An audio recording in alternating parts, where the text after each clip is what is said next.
that will steer Kenya's climate action through stakeholder engagement coordinated in the presidency as required by the Climate Change Act of 2016.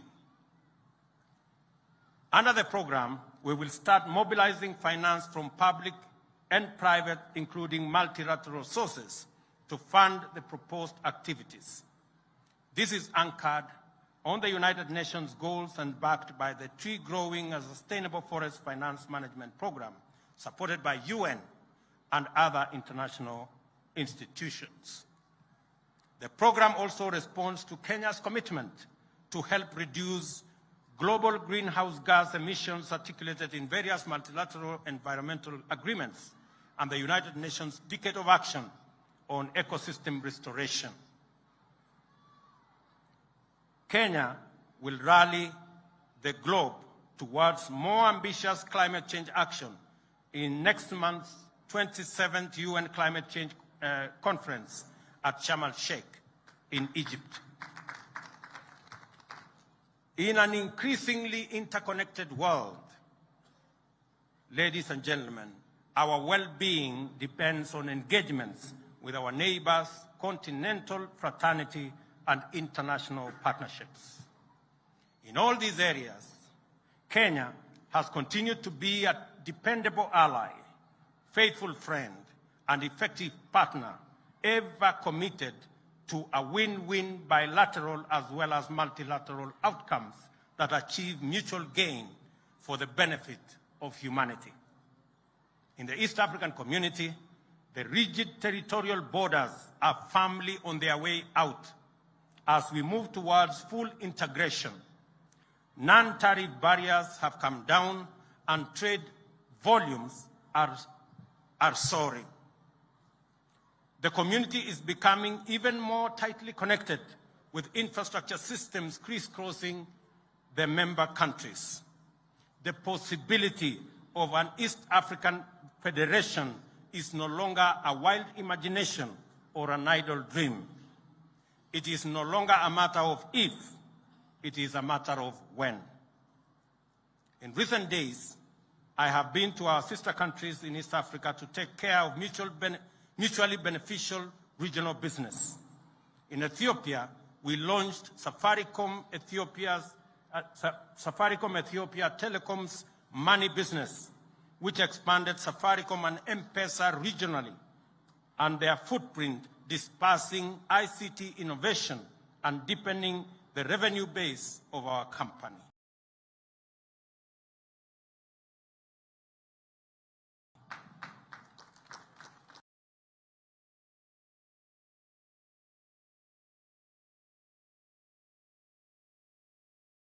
Ever. Community has become a close-knit neighborhood, and everyone's well-being has become everybody's business. With this unity and integration, we will achieve much in our lifetime, and with these bonds of solidarity and fraternity, we shall establish an oasis of hope and infinite possibility that will be irresistible to the rest of the world. In the Horn of Africa, peace and security efforts continue to dominate our engagement. They are important components of a broader strategy to recover stability in what has become a truly rough neighborhood. Countering violent extremism, controlling the illegal movement of small arms, peace building, and peacekeeping initiatives will continue to dominate our future agenda.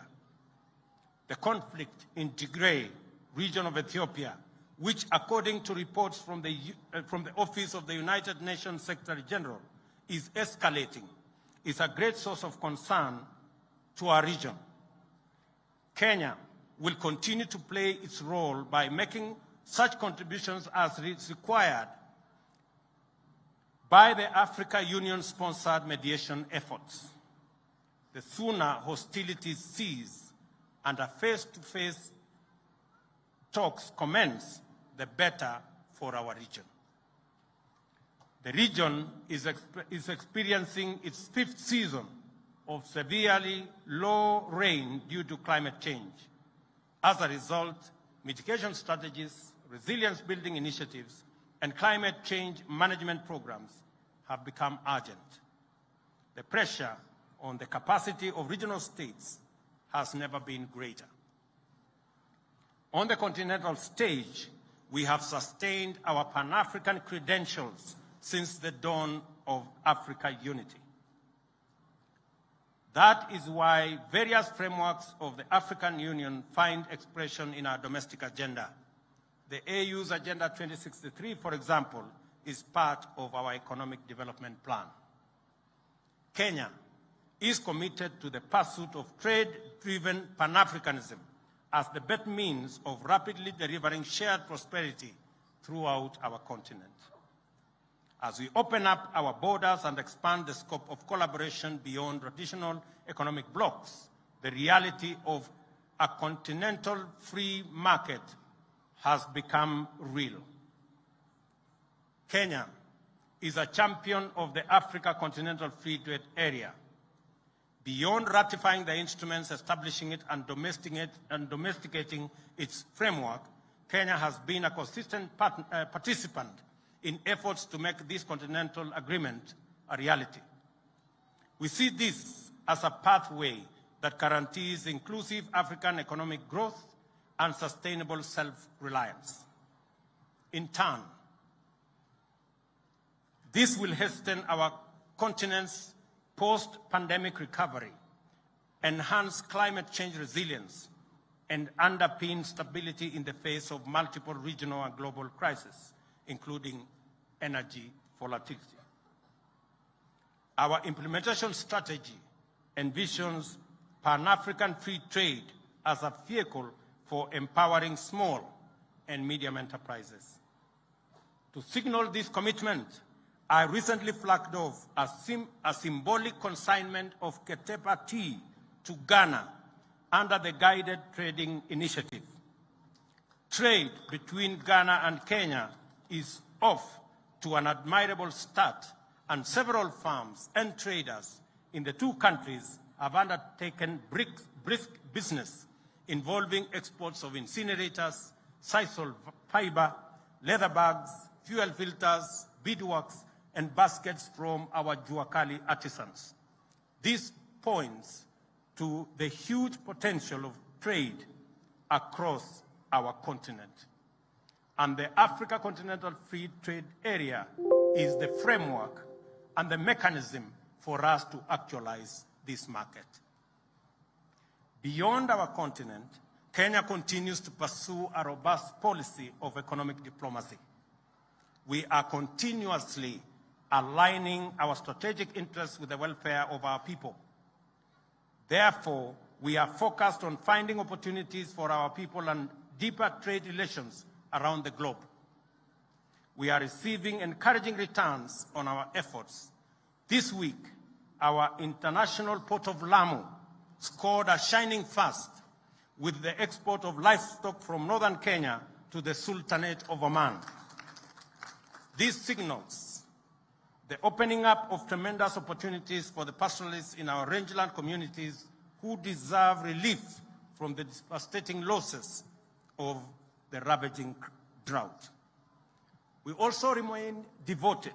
Middle Eastern nations, the Far East, including China and Japan, and indeed many other players in the world. Kenya's diplomacy is deliberately shifting into emerging opportunities. We are prepared to exploit the potential of the blue economy and the fast-evolving digital universe to position our young generation as competitive global players. Kenya's commitment to multilateralism is a fundamental plank of our diplomatic strategy and foreign policy. This has defined our international outlook since the advent of self-government and full sovereignty. We have hosted several multilateral institutions and aspire to receive more. Kenya has participated in many multilateral undertakings, including humanitarian missions, international peacekeeping, and pandemic responses. We join other nations of the Global South to advocate the democratization of global governance and to invest the multilateral system with higher moral imagination. We believe that global governance must reflect the values it claims to advance and protect. To effectively drive our diplomacy and international engagement, Kenya has unified and clarified its policy in our Vision 2030 and our government's 5-pillar plan to socio-economic transformation, the 5th East African Community Development Strategy, AU Agenda 2063, and the UN Sustainable Development Goals. The purpose of this alignment is to ensure that we forge a path for the achievement of our objectives of enhancing the well-being of ourselves and humanity. We have warned the international community about the global fertilizer shortage and the risk it poses to global food security. Whether we are speaking at the United Nations Environmental Programme in Nairobi or the UN Oceans Conference in Lisbon, our commitment to enhancing climate change responses is strong and vocal. Kenya advocates post-pandemic solidarity on a global scale to avert economic crisis in the wake of COVID-19 by mobilizing international partnerships and cooperation for recovery and resilience. This extends to the need to ease the debt burden of economically vulnerable developing countries and to afford them liquidity and fiscal space to manage shocks, enhance social investments, invest in climate change adaptation and mitigation, and address security needs and finance development. As an anchor state in the East Africa and the Horn, Kenya has sustained its robust efforts to achieve lasting peace and security.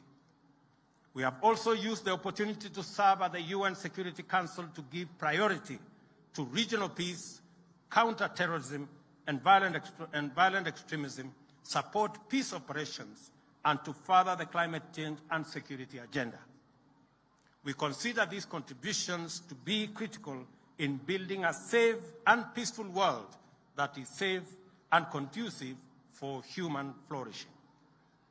Government efforts to affirm and project Kenya's stature globally has always been complemented by the contribution of Kenyan citizens who live and work in various parts of the world. This demonstrates the complementarity of state and citizen action and the inevitable alignment between patriotism and national well-being. We are all united in the quest for a Kenya we can all be proud to call home. Our diaspora continues to serve as Kenya's excellent ambassadors, along with our sports people and the Kenyans who continue to excel abroad in diverse fields. You make us proud, and in so doing, demonstrate the true spirit of Mashujaa. Kenya is a good neighbor, true friend, loyal ally, dependable partner, and hardworking member of the international community. We live up to its strong value system, fluently articulating the ideas of compassion, solidarity, justice, freedom, and sovereignty. As a nation, we project and amplify values and principles familiar to each one of us and which form the heart of our constitutional system. Greater fidelity to the Constitution and better compliance with its mandates and principles will only make us better citizens and worthy compatriots. It will make Kenya a stronger nation too. We therefore have a duty to respect, uphold, and defend the Constitution. The nation-building enterprise enlists citizens to recognize their stake in making and keeping Kenya great. Patriotism is a bottom-up affair. We are called upon to stand firmly on our values and strengths And also building is an expression of these values and a most appropriate remembrance of those who began our journey towards sovereignty, freedom, and happiness. This is a time for action. The opportunity to contribute to this historic project are limitless. It is time for us as citizens to play our part in making Kenya, the Kenya we imagine, come true, and to turn the nation we dream of into a living and a lived experience. This moment calls for the exercise of all our abilities, talents, gifts, skills, and strengths in pursuit of national as well as personal self-actualization. It demands that we demonstrate the patriotism of a new age and express the timeless values which unite us with our heroes and heroines. We are endowed with far greater capacity today than ever in our history to pursue and accomplish major feats. Our predecessors, with far modest means, nevertheless scored monumental triumphs. There is absolutely no ceiling to our dreams, no limit to our determination, and no barrier to our collective power. Nothing stops us from becoming what we wish to be, and nothing can stand in the way of our resolve to drive Kenya to its destiny of glory and abundance. I stand here, therefore, on this sacred ground, where we first raised our proud flag at the dawn of freedom, where we made a covenant to honor their glorious triumph and fine example by embracing their values and serving our nation, to rally every Kenyan to rise up.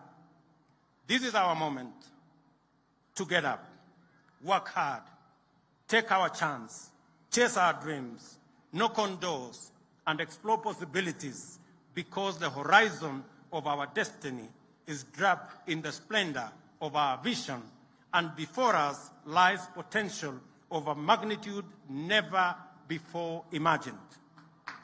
It is all ours for the taking, and I know we are ready, for it is our time. Ladies and gentlemen, happy Mashujaa. May our heroes continue to inspire us, and may our national values ever remain the true north of our moral compass. God bless you, and God bless our great country, Kenya. Asanteni sana.